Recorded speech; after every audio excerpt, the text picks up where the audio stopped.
ባለስልጣኖች ሌሊት የት ነው የሚሄዱ? ባለጸጎች ሀብት ያላቸው ሰዎች የት ነው የሚሄዱ? ሌሊት የት ነው የሚያሳልፉት? ወደ ጭፈራ ቤት፣ ወደ መጠጥ ቤት፣ ወደ ስጋ፣ ወደ ኃጢአት። በሕይወታችን አንዳንዴ ጭልም የሚልብን ጊዜ አለ። ዙሪያው ገደል የሚሆንብን ጊዜ አለ። ሁሉም የሚጨልምብን ጊዜ አለ። ሌሊት ማለት ግራ ቀኙ የሚጠፋብህ ጭልም የሚልብህ ሰዓት። አለቃ ነው፣ ባለስልጣን ነው፣ ባለሀብት ነው ብያቸዋለሁ። ወደ ጌታ ሲመጣ ግን ባለሀብት መሆኑ ቀረና ገና አልተወለድክም ማለት ነው። ወደ ጌታ የሚመጡ ሰዎች ተኮፍሰው መጥተው ተንፍሰው ነው የሚሄዱት።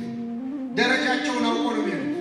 ባለስልጣን ነኝ፣ ምሁር ነኝ፣ ባለገንዘብ ነኝ ብትል ክርስቶስ ግን ስንመጣ ምንም ሕይወቱን ያደጋ ይጣልበት ነበር። በተለይ የሸንጎ አባል ከሆነ የምክር ቤት አባል ከሆነ ከምክር ቤት ሊባረር ይችላል። ስለዚህ ሌሊት ያስመጣው የመጀመሪያው ምክንያት ፈርቶ ነው። በስመ አብ ወወልድ መንፈስ ቅዱስ አሐዱ አምላክ አሜን። እናማት በስመ አብ ወወልድ ወመንፈስ ቅዱስ አሐዱ አምላክ አሜን። በስመ አብ ወወልድ ወመንፈስ ቅዱስ አሐዱ አምላክ አሜን። ክቡራን አበው ሊቃውንተ ቤተ ክርስቲያን መምህራን፣ ክቡር አባታችን የዚህ ታላቅ ደብር አስተዳዳሪ፣ ክቡራን ሊቃውንት፣ ምዕመናት ሁላችሁ በእግዚአብሔር ሰላምታ እንደምን ዋላችሁ? አሜን። ምሕረት ቸርነቱን አብዝቶ እስከዚህ ሰዓት ያደረሰን በዕድሜያችን ላይ የዛሬዋን ዕለት ይችን ሰዓት የጨመረልን የአባቶቻችን አምላክ ልዑለ ባሕርይ እግዚአብሔር ስሙ የተመሰገነ ይሁን። እግዚአብሔር አምላካችን በቀሪው ሰዓት ከመካከላችን እንዲሆንልን፣ እንዲያስተምረን፣ እንዲመክረን፣ እንዲገስጸን የእርሱ ቅዱስ ፈቃድ ይሆንልን። በሚኖረን ጊዜ በዛሬው ዕለት ቤተክርስቲያናችን ባነበበችው ቅዱስ ወንጌል መነሻነት በዮሐንስ ወንጌል ምዕራፍ 3 ከቁጥር 1 ጀምሮ ተጽፎ በሚገኘው ታሪክ ተነስተን የእግዚአብሔር ቃል እንማራለን። የትምህርታችን ርዕስ የሚሆነው የኒቆዲሞስ ክርስትና የሚል ይሆናል። እስቲ ከኔ ጋር በሉ፣ የኒቆዲሞስ ክርስትና። በዚህ ርዕስ ለጥቂት ደቂቃዎች የእግዚአብሔር ቃል እንማራለን። የአባቶቻችን ለነቢያት፣ ለአባቶቻችን ለሐዋርያት፣ ለሐዋርያውያን አበው፣ ለሊቃውንት በጉባኤያቸው ተገኝቶ ምስጢሩን ጥበቡን ገልጦ ያስተማረ አምላካችን እኛንም በቸርነቱ እንዲያስተምረን እግዚአብሔር እንዲያስተምረን ቅዱስ ፈቃዱ ይሁንልን። የትምህርታችን ርዕስ ምንድን ነው? የኒቆዲሞስ ክርስትና በሚል ርዕስ እንማራለን። በዮሐንስ ወንጌል ምዕራፍ 3 ከቁጥር 1 ላይ ያለው የወንጌል ክፍል እንዲህ ብሎ ይጀምራል። ከፈሪሳውያን ወገን የአይሁድ አለቃ የሆነ ኒቆዲሞስ የሚባል አንድ ሰው ነበረ። እርሱም በሌሊት ወደ ኢየሱስ መጥቶ መምህር ሆይ እግዚአብሔር ከእርሱ ጋር ከሆነ በቀር አንተ የምታደርጋቸውን እነዚህን ምልክቶች ሊያደርግ የሚችል የለምና መምህር ሆነ ከእግዚአብሔር ዘንድ እንደመጣ እናውቃለን አለው ይላል። እንግዲህ አሁን ያነበብነው የወንጌል ክፍል እዚህ ጉባኤ ላይ ያላችሁ ሁላችሁም በሕይወት ዘመናችሁ ለመጀመሪያ ጊዜ የሰማችሁት ወንጌል ይሄ ነው። ለመጀመሪያ ጊዜ ከኔ ጋር ናችሁ? ለመጀመሪያ ጊዜ ወደ ቤተ ክርስቲያን የመጣችሁት መቼ ነው? ለመጀመሪያ ጊዜ ቤተ ክርስቲያን የመጣችሁት መቼ ነው? ክርስትና ስንነሳ አይደለም? ክርስትና ስንነሳ የሚነበበው የወንጌል ክፍል ይሄ ነው። እናንተ እዛ ያላችሁ ምንም እንደው አሁን ስታስታውሱ፣ በእርግጥ ጡት እየጠባችሁ የዛኔ ቢዚ ነበራችሁ። ግን ክርስትና ስንነሳ ሕፃንም ሆነን ቢሆን ስጋችን ሕፃን ቢሆን ነፍሳችን ሕፃን አይደለችም አይደለም? ስጋ ባይሰማ ማን ይሰማል? ነፍስ ይሰማል። ይህ የወንጌል ክፍል ሁላችን ስንጠመቅ ቅድስት ቤተክርስቲያናችን አንብባ ሀብተ ክርስትናን የመንፈስ ቅዱስ ልጅነትን የሰጠችን አሁን ያነበብነው የወንጌል ክፍል በማንበብ እና ኒቆዲሞስ በእኛ ክርስቲያናዊ ሕይወት ውስጥ ከወንጌል ጋር ስንተዋወቅ መጀመሪያ የሰማነው ድምፅ ነው። የመጀመሪያ ስም እንግዲህ ኒቆዲሞስን የምናገኘው በዮሐንስ ወንጌል ምዕራፍ 3 ላይ ነው። ለመጀመሪያ ጊዜ ስሙን የምናገኘው ከዮሐንስ ወንጌል ውጭም ሌላ ወንጌል ላይ ስሙን አናገኘው። ኒቆዲሞስ የአይሁድ አለቃ ነበረ ብሎ ነው የሚጀምረው ዮሐንስ ወንጌል ምዕራፍ 3። ኒቆዲሞስ አለቅነቱ ስለ 3 ነገሮች። የመጀመሪያው ኒቆዲሞስ በጣም ባለጸጋ ነበረ፣ ባለ ሀብት ነበረ፣ ብዙ ገንዘብ ያለው ሰው ነበር። ሁለተኛ ትልቅ ሹመት ደግሞ ነበረው። የአይሁድ ሸንጎ የምክር ቤት አባል ነበር። ሶስተኛ በጣም የተማረ በዘመኑ የነበረውን ዘመኑ የወለደውን ትምህርት በደንብ የተማረ ምሁረ ኦሪት ነበር። ስለዚህ ሹመቱ ስልጣኑ ማለት ነው አንደኛ፣ ሁለተኛ ትምህርቱ፣ ሶስተኛ ሀብቱ አለቃ ያሰኘው በጣም ትልቅ ከፍ ያለ ሰው ነበር። ከኔ ጋር ናችሁ?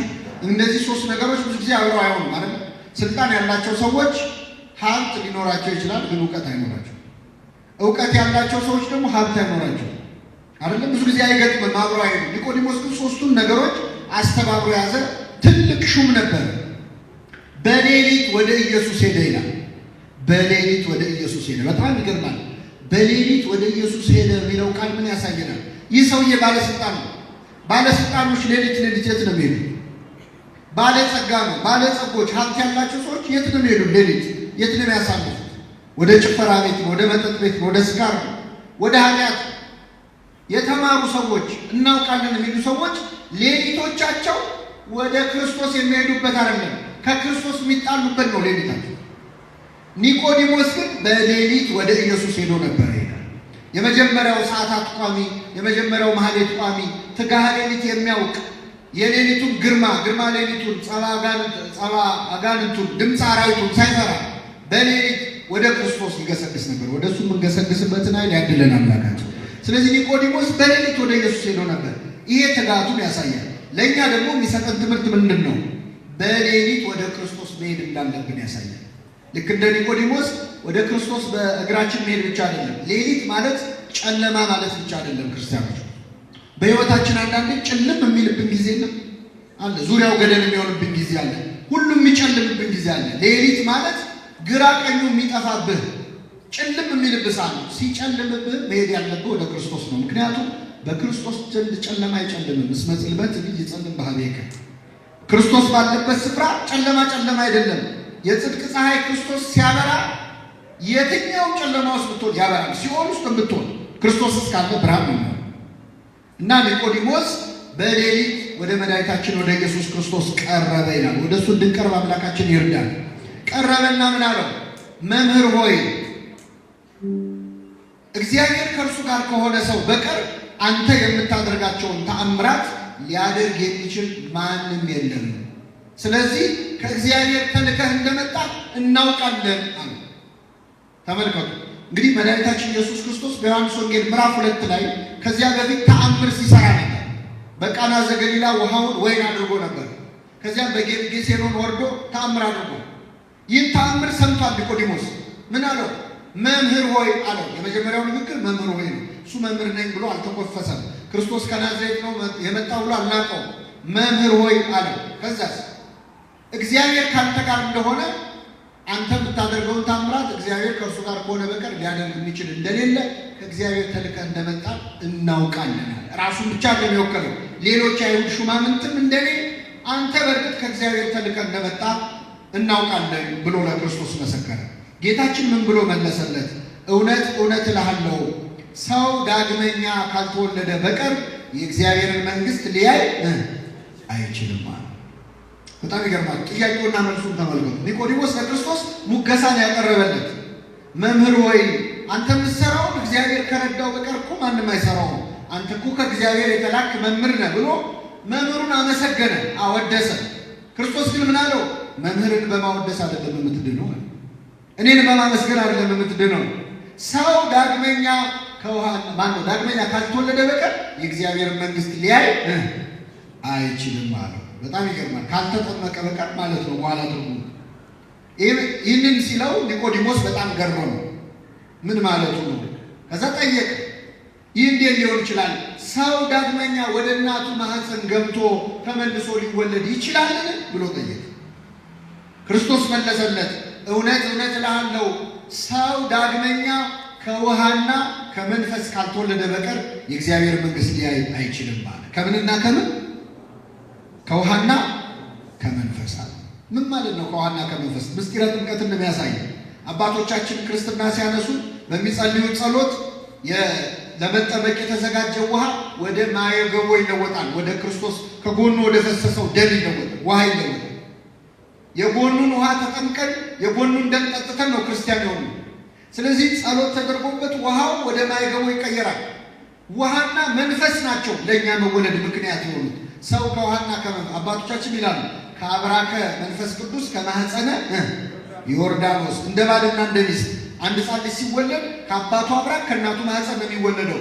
እንደ አብራክ መንፈስ ቅዱስ እንደ ማህፀን ደግሞ ዮርዳኖስ አድርጋ ቤተክርስቲያን ጥምቀትን ዳግም ልደት ትላለች። ስለዚህ ሰው ዳግመኛ ካልተወለደ ወይም ካልተጠመቀ በቀር የእግዚአብሔር መንግስት አይወርስም አለው። በጣም ይገርማል። ኒቆዲሞስ አለቃ ነው፣ ባለስልጣን ነው፣ ባለሀብት ነው ብያቸዋለሁ። ወደ ጌታ ሲመጣ ግን ባለሀብት መሆኑ ቀረና ገና አልተወለድክም አለው ክርስቶስ። ገና ልትወለድ ያስፈልጋል አስተነፈሰው። ወደ ጌታ የሚመጡ ሰዎች ተኮፍሰው መጥተው ተንፍሰው ነው የሚሄዱት። ደረጃቸውን አውቀው ነው የሚሄዱት። ባለስልጣን ነኝ፣ ምሁር ነኝ፣ ባለገንዘብ ነኝ ብትል ክርስቶስ ግን ስንመጣ ምንም ነው። በዛ ላይ ኒቆዲሞስ በሌሊት የመጣው ዝም ብሎ ለመማር ብቻ አይደለም። በዚያን ጊዜ ከክርስቶስ ተማሪ ሆኖ የታየ ሰው ሕይወቱ ላይ አደጋ ይጣልበት ነበር። በተለይ የሸንጎ አባል ከሆነ የምክር ቤት አባል ከሆነ ከምክር ቤት ሊባረር ይችላል። ስለዚህ ሌሊት ያስመጣው የመጀመሪያው ምክንያት ፈርቶ ነው። የክርስቶስ ተማሪ ሆኖ መታየት አልፈለገም ነበር። ተመልከቱ፣ ይፈራ ነበር። ሁለተኛ ገና እስካሁን አልተማረም እንዴ? ከጌታ ጋር ስር ቁጭ ብሎ ይማራል። ከ30 ዓመት ጎልማሳ ከክርስቶስ እንዴት ይማራል? ስንት ነገር ያውቃል ብለን ስንገምት ብለው እንዳይንቁት ተከብሮ ያደርጋል ደንቆሮ ይላሉ አባቶቻችን። ሰው ሲከበር እኮ ይደነቁራል። ትምህርት መማሪያ ነው። በዚህ ምክንያት ኒቆዲሞስ በሌሊት መጣ እና ሰው ዳግመኛ ከውሃና ከመንፈስ ካልተወለደ በቀር የእግዚአብሔር መንግስት ሊያይ አይችልም ማለት። ይህን ጊዜ ኒቆዲሞስ ምን አለ መሰላችሁ? ይህ እንዴት ሊሆን ይችላል? እስኪ በሉ። ይህ አይሰማም። እንዴት ሊሆን? ኒቆዲሞስ ስንት ጥያቄ ጠየቀ? 2 ጥያቄ ጠየቀ። መጀመሪያ እንዴት ሰው ወደ እናቱ ማህፀን ሊመለስ ይችላል አለ። ለሱ መለሰለት።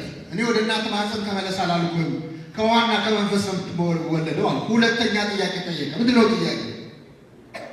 ይህ እንዴት ሊሆን ይችላል? የመጀመሪያው ጥያቄ መረጃ ከማጣት እውቀት ከማጣት የተጠየቀ ጥያቄ ነው። ክርስቶስ መለሰለት። ሁለተኛው ጥያቄ ግን የጥርጣሬ ጥያቄ፣ የክርክር ጥያቄ። እንዴት ሊሆን ይችላል? እግዚአብሔር እውቀት አጥሮን የምንጠይቀውን ጥያቄ ይቀበለናል። እምነት አጥሮን የምንጠይቀውን ጥያቄ ግን ያዝንብናል፣ ይቀየራል። እየተነገረ እንዴት አትሰማም? እየነገርኩ አይደል ወይ? ለዚህ ነው እኮ እመቤታችንን ስናመሰግናት እንደ ዘካርያስ ሳትጠራጠሪ እንደ ኒቆዲሞስ ሳትከራከሪ ያመንሽ ብፅዕት ነሽ ይላል። ኒቆዲሞስ ክርክር ነው የገባው ከክርስቶስ ጋር። ይህን ጊዜ ምን አለ?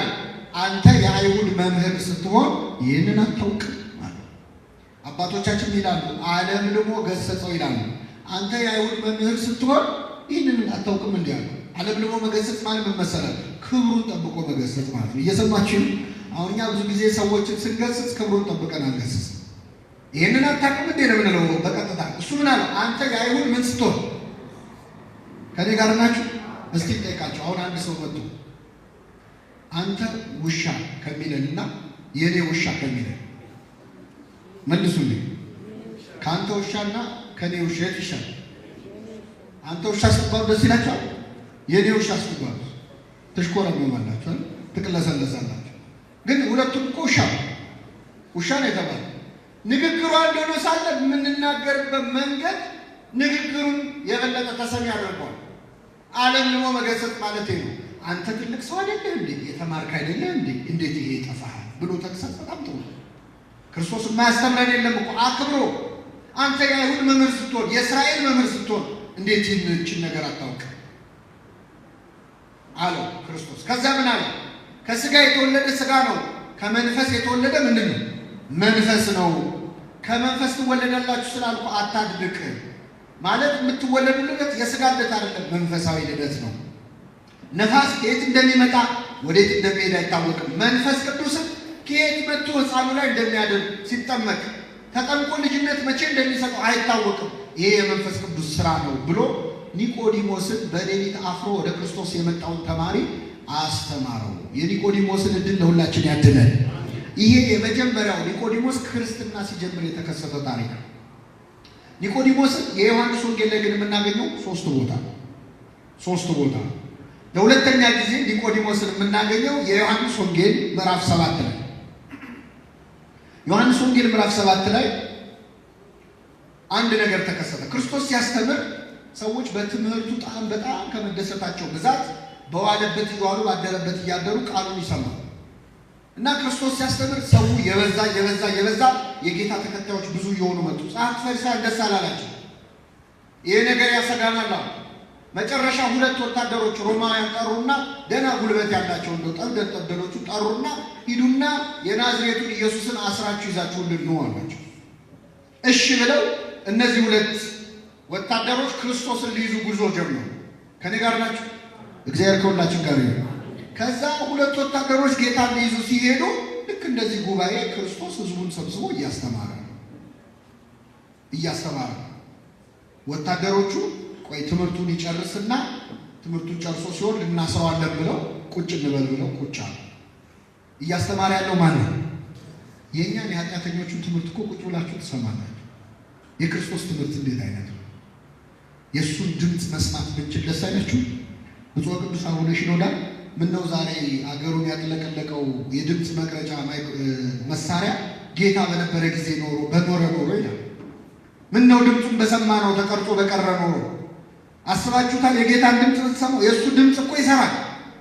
አልዓዛር ውጣ ሲል ሙቱ ከመቃብር ምን ይላል?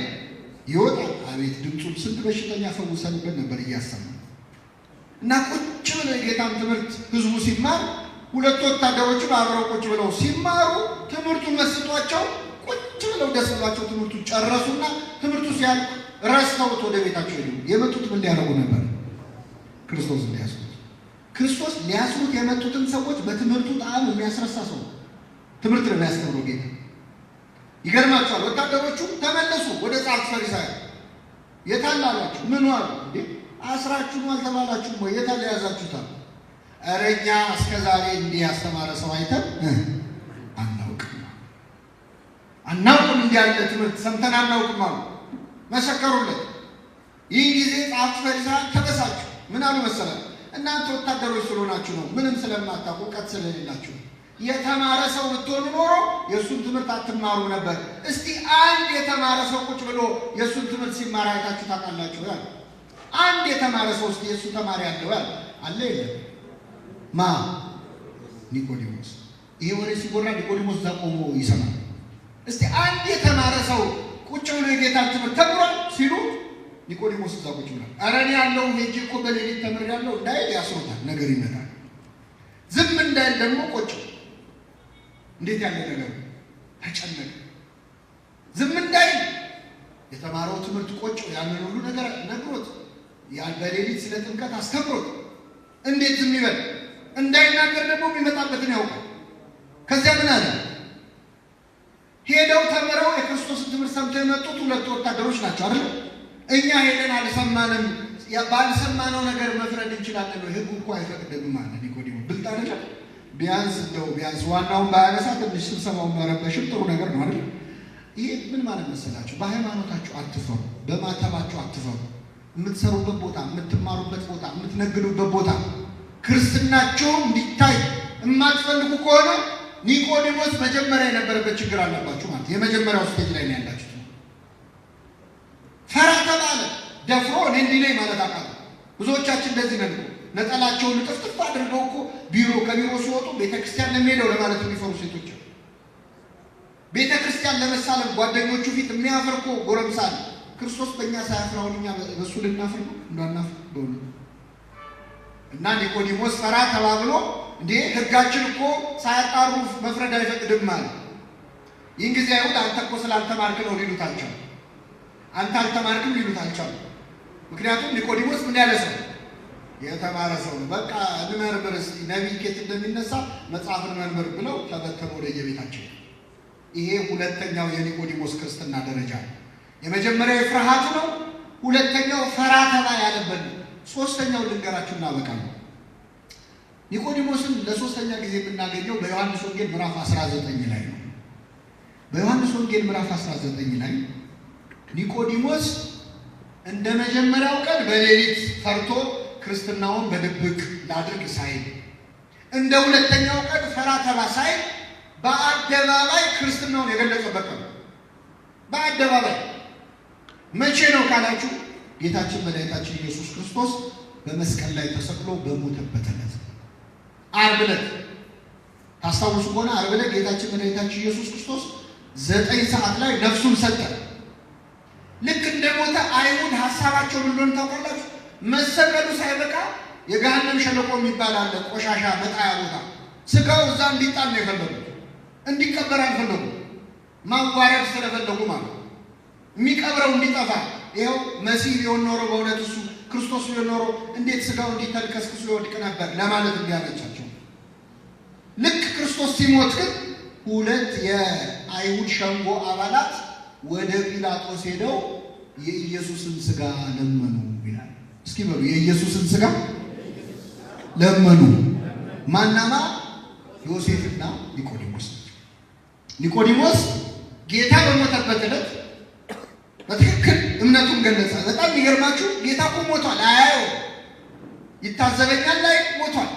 በሞተበት ዕለት፣ ወዳጅ ባጣበት ዕለት፣ ደቀ መዛሙርት ሁሉ ጥለውት በሸሹበት ዕለት ከዮሐንስ በስተቀር ብቻውን በሆነበት ዕለት በአደባባይ በተሰቀለ ጊዜ ስጋውን ለመለመን ወደ ጲላጦስ ሄደ ይላል። እዚህ ላይ ለእኛ ትልቅ ትምህርት ነው። የኢየሱስን ስጋ ዮሴፍና ኒቆዲሞስ ሄደው ጲላጦስን የኢየሱስን ስጋ ለመኑት ይላል። ትልቅ ጸሎት ነው በእውነት። አሁን እኛ ላለመቁረብ ከምናቀርባቸው ምክንያት አንዱ ንስሐ አባቴ ጥሩ አይደሉም፣ በደንብ አይዙኝም፣ አይንከባከቡኝም፣ ፊታቸውን አጠቆሩብኝ፣ እንዲያርግ እያሉ እንዲያታርጋሉ እያለ ከንስሐ የሚሄድ ሰው አለ። መለማመጥ የማይፈልግ ማለት ለክርስቶስ ስጋና ደም አይደለም ካህን ቀርቶ ጲላጦስ ይለመናል። ለመኑት፣ እባክህ የኢየሱስን ስጋ ስጣት አሉት። ጲላጦስ ምን አለ መሰላችሁ? ከመቼው ሞተ አለ። ምን ማለት ነው? መስቀል ላይ ተሰቅሎ በ3 ሰዓት የሞተ ሰው የለም። ምክንያቱም መስቀል ላይ መሰቀል አይገልም እኮ በራሱ። ክርስቶስ እኮ መሰቀሉ አይደለም የገደለው። ከዚያ በፊት 6666 ጊዜ ምን ብሏል? ተገርፏል፣ ደክሟል። ስለዚህ መስቀል ላይ በቀረችዋ ሰዓት ስቃይ የተቀበለባት ሰዓት ነች። ፍቅሩን የገለጸ። የሚገርማችሁ ስለኛ ያን ሁሉ ስቃይ ተቀብሎ ሲቸነክሩት እንኳን አምጥተው ጠጅ ያጠጣሉ ሮማውያን። የሚቸነክሩት ሰው ትንሽ እንደው ቁስሉ እንዳይሰማው ጠጅ አጠጥተው ትንሽ ሰክሮ ደንዝዞ ህመሙ ሳይሰማው እንዲያልፍ ነው። ክርስቶስ ግን ጠጅ ሲያመጡለት ተፋው ነው የሚለው። ስለኛ የሚቀበለውን መከራ በምንም መቀነስ አንፈልግም። ሁሉን ህመም ታሟል፣ ከራስ ፀጉር እስከ እግር ጥፍሩ ድረስ። ስለ መተላለፋችን ቆሰለ፣ ስለ በደላችን ታመመ። በእርሱ ቁስል እኛ ቁስል አሁን እንዴት ይፈውሳል? ቁስል እኮ ሲነካ ይጋባባና የክርስቶስ ቁስል ግን የሚፈውስ ቁስል ነው። የሚፈውስ ህመም ነው። ታሞ ማዳን የሚችል ቁስል ነው። እና ዮሴፍና ኒቆዲሞስ ቀርበው ጲላጦስን ስጠን አሉት። ጲላጦስ ደብዳቤ ጽፎ ውሰዱ እሺ አላቸው። ዮሴፍና ኒቆዲሞስ ክርስቶስን ከመስቀል አወረዱት። አይሁድ እየገላመጧቸው፣ ጸሐፍት ፈሪሳውያን እያዩአቸው ስልጣናችን ገደል ይግባ ብለው ማለት ነው። ኒቆዲሞስ ፈራ ተባ ማለቱን አቆመ። ክርስትናውን በአደባባይ ገለጸ። ሄዶ ከመስቀል ላይ ክርስቶስን አወረደው። አስተኝተው በግራውና በቀኙ ቆመው እያለቀሱ ገነዙት። ደከምከኑ መጽኔሆሙ ለድኩማን፣ ደካሞችን የምታጽናቸው ወይ ደከምክን ሞትከኑ መንሥኤሆሙ ለሙታን፣ ሙታን የምታስነሳ ሆይ አንተ ሞትክን እያሉ እያለቀሱ መገነዝ ጀመሩ። ይህን ጊዜ መላእክቱን ልኮ ነገራቸው። እንዴት እንደ ሩቅ ብእሲ እንደ ፍጡር እያለቀሳችሁ ትገንዙኛላችሁ? እያመሰገናችሁ ነው እንጂ ብሎ በመላእክቱ አስነገራቸው። ይህን ጊዜ ቅዱስ እግዚአብሔር ቅዱስ ኃያል ቅዱስ ሕያው ዘኢይመውት፣ ቅዱስ እግዚአብሔር ቅዱስ ኃያል ቅዱስ ሕያው የማይሞት እያሉ እየተንቀጠቀጡ ገነዙት። ክርስቶስን መገነዝ እንዴት አይነገርም?